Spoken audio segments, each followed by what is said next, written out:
Bien, chers amis, bonjour. Ce sera Noël bientôt, dans à peine une semaine et un peu plus. Et à chaque année, il y a une tradition à l'émission Son de cloche, c'est d'inviter Monseigneur Lévesque à venir présenter ses vœux tout en faisant une rétrospective un peu de l'année, entrevoir un peu l'année qui vient. Alors la tradition se poursuit. Bien, bienvenue, Monseigneur. Très bien, merci Claude. Et c'est ça. Ben, maintenant qu'on est devant des personnes, en tout cas de notre diocèse, j'aimerais ça que vous fassiez un petit peu de bilan. On voit les chefs politiques à ce moment-ci faire le bilan de leur année. Alors les leaders religieux aussi, sûrement, peuvent faire un certain bilan de ce qui s'est passé cette année. Ben oui, les fins de session, hein? Oui, c'est ça. Mais il y a un phénomène assez particulier pour la communauté ecclésiale. C'est que nous, on a comme une fin de session au mois de juin, et puis, on débute l'année pastorale au mois de septembre avec tout un programme pour l'année. Et puis même, on devance l'année civile avec l'année liturgique, fin novembre, début décembre. Ouais. Alors, on marche toujours un peu sur le cycle. Faire un petit peu le bilan de l'année 2013 au plan ecclésial, j'aime me situer dans le contexte plus général de l'Église universelle. Oui.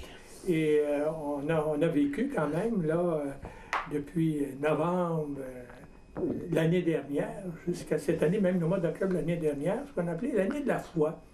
Alors, le pape maintenant émérite, le pape Benoît XVI, à l'occasion du synode de l'Assemblée d'évêques à Rome, là, sur l'évangélisation dans le contexte actuel, a voulu souligner le 50e anniversaire du Concile Vatican II. Et puis, il invitait toute l'Église à se recentrer sur l'essentiel de ce qui nous anime et nous habite comme chrétiens, c'est-à-dire le grand don de la foi. Alors, je pense que tout au long de l'année, il y a eu modestement, mais dans nos communautés chrétiennes, une meilleure prise de conscience de ce « je crois en Dieu » là, qu'on professe à chacune de nos célébrations eucharistiques. Ce que je retiens, c'est qu'ici et là, dans le diocèse, il y a eu des petits ateliers de travail qu'on appelait les mots de la foi. Et puis, ça a toujours rassemblé 25, 30 personnes pour se réapproprier, je dirais, dans les mots d'aujourd'hui, la foi de toujours. Alors, c'est un premier bloc. Évidemment, lorsqu'on regarde l'année 2013, il y a eu cet événement de la démission du pape Benoît XVI. Ouais. Alors, un geste à la fois très, très courageux dans les circonstances. Et puis, quelques semaines après, l'élection du pape François. Alors, je pense que c'est un événement majeur, j'allais dire bien sûr pour l'Église, mais je dirais pour le monde. Et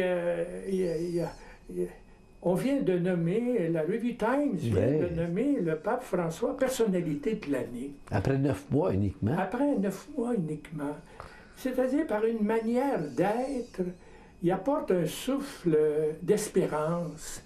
Je dirais dans notre monde qui vit toutes sortes de problématiques, des défis inédits, puis voilà que bien simplement, ce pasteur arrive et puis il apporte un vent de fraîcheur. Et ce n'est pas sans avoir marqué, je dirais, ce que l'on vit aussi dans notre église diocésaine. Je me souviens, là, au printemps, à l'été, j'allais dans les commerces.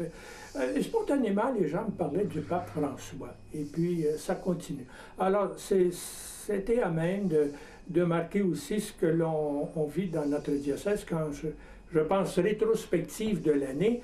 Je pense bien que c'est une évidence pour tout le monde. Le réaménagement du nouveau réseau paroissial a pris beaucoup de place, mais peut-être pas dans l'ensemble des communautés chrétiennes, mais spécialement chez les membres des conseils de fabrique. Et puis, grâce à beaucoup de générosité et d'ouverture, au moment où je vous parle, je peux dire qu'à part peut-être 2 ou 3 exceptions, à la grandeur du diocèse, les regroupements sont déjà faits, tous les décrets ont été signés, et puis là, il y a un petit ralentissement, mais ça dépend du registraire à Québec là, qui doit sanctionner les nouvelles fabriques ou assemblées de fabriques. Et puis, avec l'année 2014, je me dis, bon, mais c'est une autre étape. Je veux dire, c'était notre plan quinquennal, là.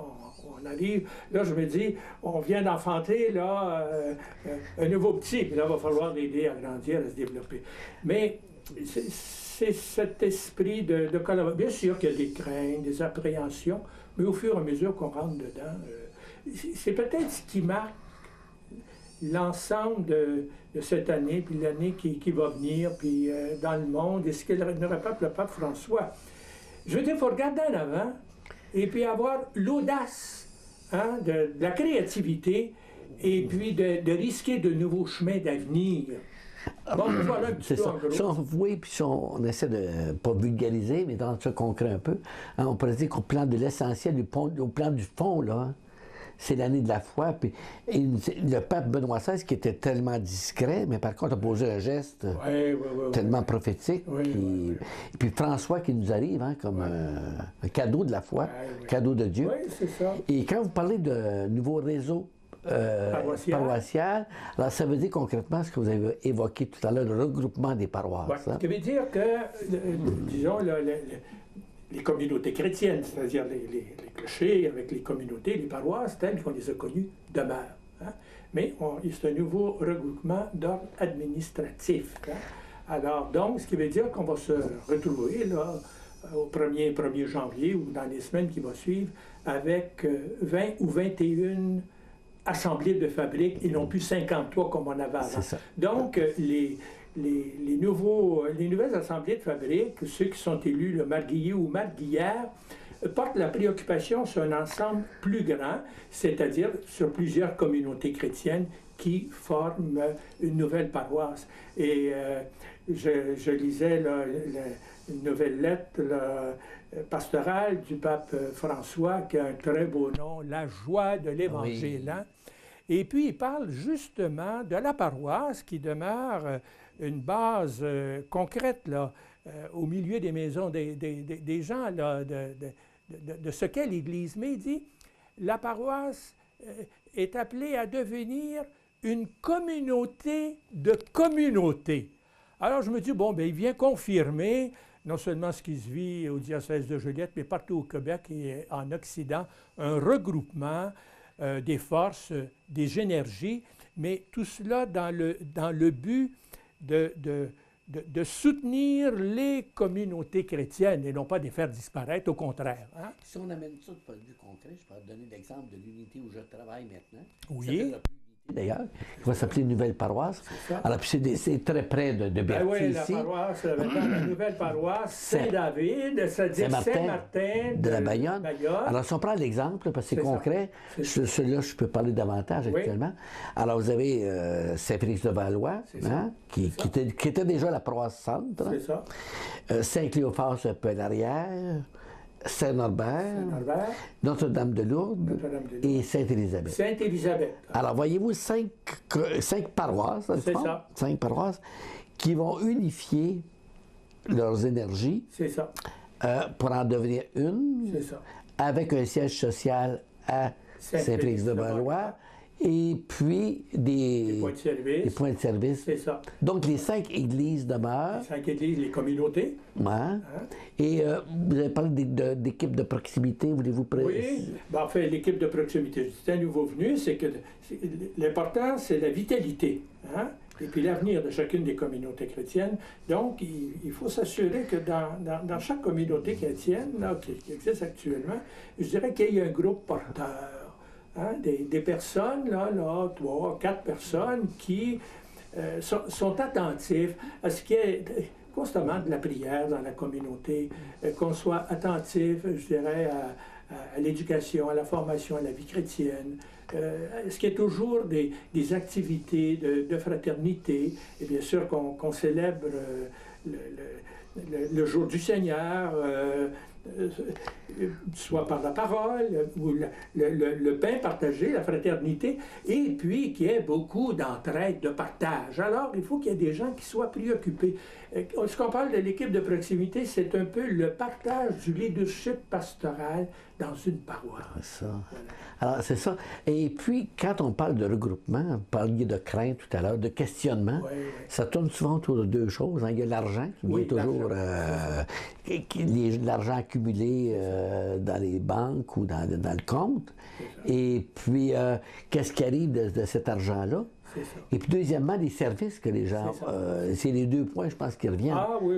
Hein? Vous vous souvenez de l'émission, il y a 1 an et demi, là, on avait parlé amplement là-dessus. Effectivement, c'est une part de crainte, mais le projet tel qu'il a été élaboré, c'est que chaque communauté chrétienne, tel que les ex-tenements, conserve les avoirs accumulés, leur compte de banque, toutes les ententes qui avaient été faites, mais ça va être administré par le nouveau conseil de fabrique. Mais chaque communauté va avoir son compte individuel, et puis la communauté a à cœur à l'entretenir parce que les édifices, soit presbytère ou église, demeure sur la responsabilité de la communauté locale. Hein? Le regroupement permet un partage de certaines activités ou par exemple, le personnel pastoral qui œuvre dans l'ensemble des communautés, mais chaque communauté doit demeurer très vigilante et continuer, comme on dit communément, à enrichir son bas de laine. C'est pourquoi le tirage diocèse paroisse, là, qui prépare son 10e anniversaire, c'est bien sûr que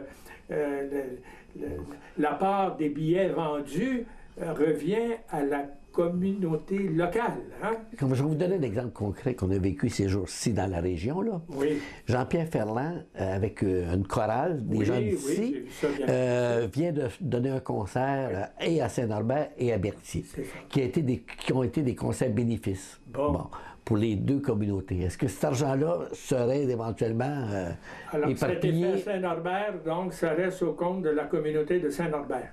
Et puis, c'était fait à Berthier, ça reste aussi... demeure au compte de la communauté de Berthier, bien sûr. Appelé, ça, c'est des bons points. Avec les communautés là, de la Visitation et puis de Saint-Ignace. L'autre point, c'était les services. Les préparations des sacrements. Oui. Je me dis, à toute fin pratique, il n'y a pas grand changement là-dessus, parce que déjà, il y a déjà un partage, et puis les gens se déplacent pour la préparation, je veux dire, la préparation sacrement de façon plus immédiate, là, les parcours catéchétiques, je veux dire, en tant que prêtre, vous savez quelque chose, vous vous déplacez d'une communauté à une autre. Alors, il y a beaucoup d'échanges de services. Ça remonte en 1993, somme toute, qu'on a fait ces regroupements de communautés pour apprendre à travailler ensemble, puis à se décloisonner, hein, et à se rendre des services mutuellement. Alors, je pense qu'on a fait une bonne rétrospective. Il y a eu d'autres choses, mais je pense que ces deux points étaient importants. Mettons, on regarde l'avenir, parce que ça, c'est des efforts pour l'avenir qui ont été faits cette année. En termes de prospective, qu'est-ce que vous voyez pour... On souhaite des vœux, là, pour bientôt. Qu'est-ce qu'on entrevoit? C'est-à-dire, c'est de poursuivre les dossiers sur lesquels on vient de parler, mais je dirais avec confiance. Et puis, c'est le thème de notre année pastorale ensemble. Si tu savais le don de Dieu, une raison d'espérer. Hein? On a reçu le grand don de la foi à notre baptême, mais aussi l'espérance. C'est-à-dire le désir qui est en nous, hein, d'un monde, je dirais, selon le cœur de Dieu.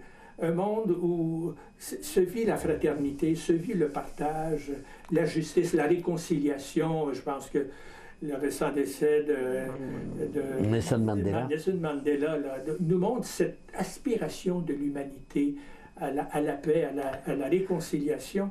Je dirais, comme chrétien et chrétienne, il faut que ce désir soit assez fort qu'il devienne réalité. C'est ça qui est le grand don d'espérance qui nous a été donné.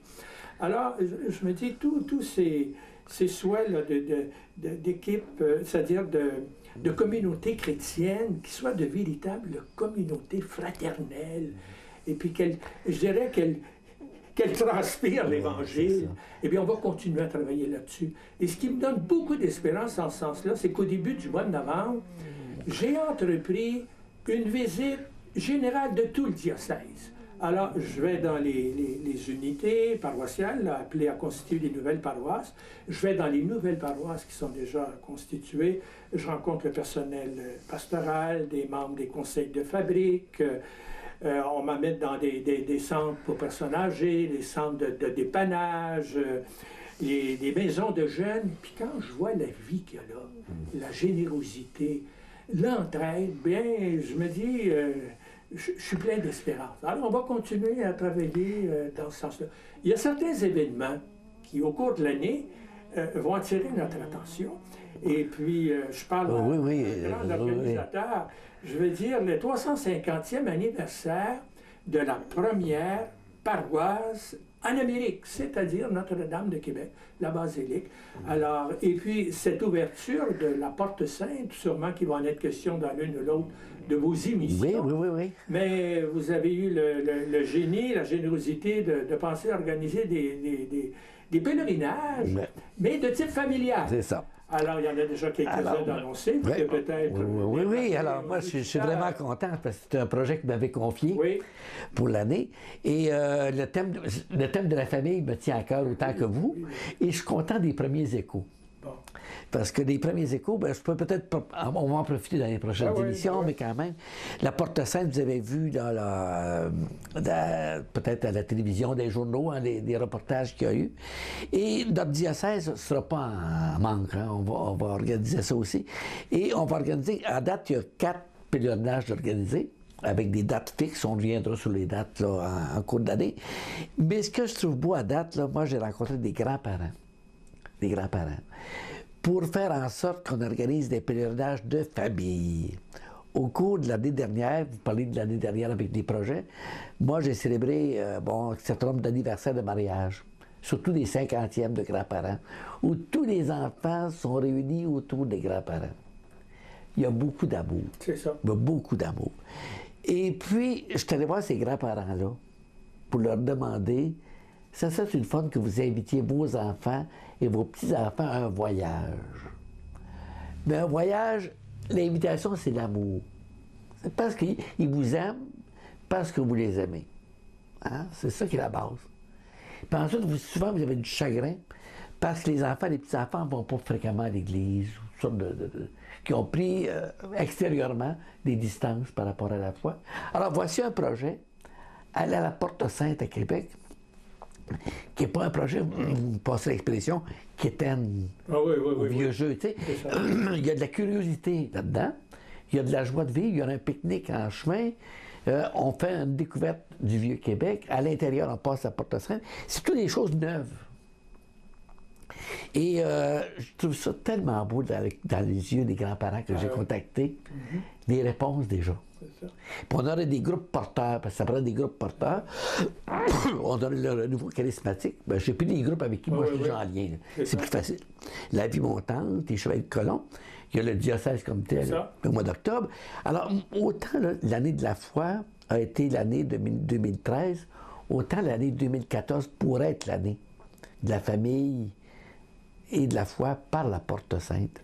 Donc moi, c'est un projet qui m'enthousiasme, et je vous remercie quasiment de m'avoir... Ça coïncide très bien parce que le pape a convoqué une assemblée générale extraordinaire des présidents des conférences épiscopales du monde entier pour justement se pencher sur les défis de la famille dans le contexte actuel, le contexte de l'évangélisation. Alors, il y a des travaux qui s'élaborent centrés sur la famille. C'est là qu'est notre espérance en l'avenir. Hein? Et en parlant de famille, il y a un autre événement aussi qui s'élabore. Il y a un comité là, qui travaille fort depuis bientôt une année.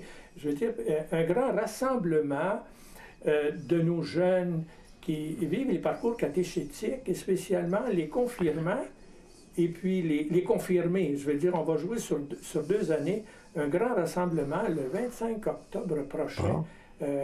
À la cathédrale, parents et les familles avec les jeunes confirmants pour voir ensemble comment il faut continuer à grandir en vie chrétienne sous le souffle de l'Esprit que nous apporte Alors, Jésus. je vous réinvite, hein? Bon, ben voilà. Je vous réinvite pour qu'on parle de ça, là, parce que c'est des Oui, projets de deux- jeunesse. deux Et puis, événements. Oui, non, c'est sur les jeunes, la famille, et lorsqu'on parle d'espérance, de confiance, là, c'est là. Voilà. parfait. Et puis moi, ben, en terminant l'émission, vous savez que Noël, c'est le temps des cadeaux. Oui, Le plus grand cadeau, hein? Et je ne sais pas si on le voit bien, mais Oui. c'est l'enfant Jésus Oui, dans notre oui. crèche, pour notre table de Noël. Mais cette année, j'ai pensé vous offrir un cadeau à Noël. Vous avez peut-être vu là, dans les journaux que je vous ai présentés, mais là, aujourd'hui, je vais vous le présenter officiellement. oui, oui, oui, oui. Hein, c'est un cadeau, bien chers amis, que vous connaissez parce qu'on en a déjà parlé ici à l'émission. Mais je veux vous le remettre publiquement à Monseigneur l'évêque. Trésor et petits secrets de l'Église de Berthier. Très bien, merci. Alors, souvent, c'est dans l'histoire qu'on puise de sources d'inspiration pour l'avenir. Et l'Église de Berthier est la plus vieille du diocèse. Pas la plus vieille paroisse, Oui, oui, oui. mais la plus vieille Église. Et vous pourrez y découvrir des petits secrets, comme aussi des trésors. Et ça me fait plaisir de vous l'offrir comme cadeau de Noël. Très bien, bien, merci infiniment, Claude. Ça me fait Très bien. plaisir. Très bien, merci beaucoup. Très bien. Voilà, alors moi, comme cadeau, je vais rapporter, comme à chaque année, le souvenir précieux de cette rencontre annuelle, traditionnelle. Ben oui. Pour, je dirais présenter au Seigneur, là, la nuit de Noël, et puis au jour de l'an au matin, quand je célèbre à la Parfait. cathédrale, bien, tout ce qui se vit grâce à l'émission Son de cloche. Ben oui. Et puis, là, tout à l'heure, on enregistra les vœux, spécialement pour les téléspectateurs de CTRB. Mais comme notre émission est aussi vue sur le réseau CTB et que aussi Facebook, Internet, la diffuse, alors si vous avez quelques mots de vœux à offrir à tout ce public qui aujourd'hui nous Mon écoute. Dieu, alors c'est impressionnant. Oui. Lorsqu'on pense à ça, c'est non seulement une église sans frontières. Oui, oui. Ben, je veux Le dire- monde entier. Oui, oui, oui. Alors, spontanément, je me dis, profitons de toutes les occasions qui nous sont données à l'occasion de la fête de Noël et du Nouvel An pour être ensemble. Et c'est souvent l'occasion pour les familles, quel que soit, de se retrouver. Et il faut se le dire, hein, il y a beaucoup de solitude. Alors, des fois, on ne peut pas être physiquement ensemble, mais il suffit d'un coup de téléphone, d'un petit mot qui est envoyé. Maintenant, il y en a qui ont des courriels. Puis il y a la pensée du cœur. Hein. Je me dis, je vais le dire dans mes vœux tantôt, d'être véritablement proche les uns des autres. Hein. Alors, et c'est en étant proche des uns des autres ben, qu'on découvre le véritable cadeau de Noël. Dieu a voulu se faire proche de nous. Il s'est fait l'un de nous, puis il nous invite aussi en étant proche de lui, en nous rapprochant les uns des autres. Alors voilà, mes vœux d'être ensemble. Parfait. Alors, je vous remercie beaucoup. Hein? Très bien. Et puis, on ne se verra pas l'année prochaine au mois de décembre, mais il y aura des événements cette année parfait. On se qui voit au rendez-vous. viendront. Et puis, peut-être qu'en terminant avec vous, puisque le caméraman nous indique qu'on a quelques minutes de plus. Ah bon? Alors, je vous invite peut-être on pourrait regarder la crèche dans les instants qui suivent pour inviter les téléspectateurs qui nous regardent hein, de faire une crèche Oui. au bas de l'arbre. Oui, oui. On nous indiquait dans le journal L'Action dernièrement hein, qu'il n'y a plus de personnages qui se vendent, ou presque. Oui, ça a peut-être provoqué, parce Oui. que je suis allé dans différents magasins, des choses curieuses, peut-être il y a 2-3 ans passés, il y avait carence. Mais c'est revenu. Ah, À bon, ben- de nombreux endroits. Par respect, je mentionne Ah. pas le magasin, là, mais je suis allé dans de nombreux endroits où, Bon. je me dis, si les gens demandent, je veux C'est dire, les ça. commerçants ne feront pas autre C'est chose ça. que d'emplouer, Eh parce oui. qu'il y en a. Ben oui, ben, tant mieux. Et puis, vous voyez l'arbre, donc la crèche, Oui. très important. Et des fois, là, vous faites votre table de Noël, et c'est intéressant de voir dans l'arbre. L'arbre peut être objet de catéchèse aussi. On peut faire parler notre table de Noël. Alors, regardez ici, il y a des belles boules qui se vendent. C'est sûr que c'est pas dans n'importe quel magasin, mais il y a des magasins spécialisés aujourd'hui. Il y a des magasins de Noël. On en trouve à Montréal, on en trouve à Québec ou ailleurs. Et on peut aussi faire de la catéchèse avec nos boules de Noël. Puis on peut faire parler de nos boules de Noël. Regardez ici, par exemple, cette boule-là qui est faite avec le bois de Bethléem. Oui. Alors, puis en même temps, ça fait vivre les chrétiens de Bethléem. Ensuite, cette boule ici, hein, c'est des vieilles boules. Moi, c'est les boules de ma grand-mère. Fait qu'on peut faire, tu sais, donner une petite leçon d'histoire. Il y a une boule ici avec un coq, Mais là, oui, là, ou une boule, là. mais oui! Ça, c'est une petite touche particulière. Hein? Oui. Ensuite, vous avez aussi, regardez le bel oiseau. Ça peut nous souvenir. Oui. Moi, c'est une cloche que j'avais achetée quand j'étais à Notre-Dame de Bercy. Oui. Alors, tu sais, il y a plein de souvenirs, hein, qu'on peut accrocher avec nos boules puis parler à nos enfants. Et Quand vous faire dites être confectionner, ensemble. oui, c'est ça, faire confectionner. Oui. Là, je sais bien qu'à la maison, là, ma nièce est venue avec son mari, puis les petits-enfants, alors aux plus jeunes, là, on a confié le soin de monter la crèche. Ben oui. Alors, c'était des voir, là, plus les personnages, genre, que ce que tu veux. Ben oui. Ils mettent ça à leur, à leur image, hein? Mais l'enfant Jésus est bien entouré, c'est ça qui est important. Puis regardez, parler de fait à la main, ça paraît beau, ça, hein? Mais c'est fait à la main aussi. C'est ça, puis peut-être avec souvent de l'écu, c'est ça. Oui, regarde, là. Et puis les petits bergers, la même chose, puis la Sainte Vierge, hein? Alors, si on peut travailler... Et puis aussi, quand on parlait de magasin, j'aime tout le temps montrer les boules de l'année. Regardez la boule 2013 en haut. Oui. Ensuite, 2012, et ça descend comme ça. Alors, on peut faire parler notre table. Quand vous parlez d'être ensemble, on peut se réunir autour de l'arbre et raconter nos histoires. Oui, avec ce que vous venez d'évoquer, bien, il y a un rapprochement des générations là-dedans. Oui. Qui ont appartenu aux grands-parents, qui sont décédés. Oui.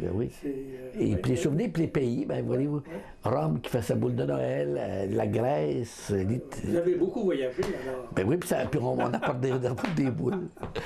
Alors, il reste une minute. On en profite pour souhaiter un joyeux Noël, une bonne et heureuse année à toutes les personnes qui nous regardent. Puis vous de même. Bien, merci beaucoup. Puis bienvenue toujours. Merci bien.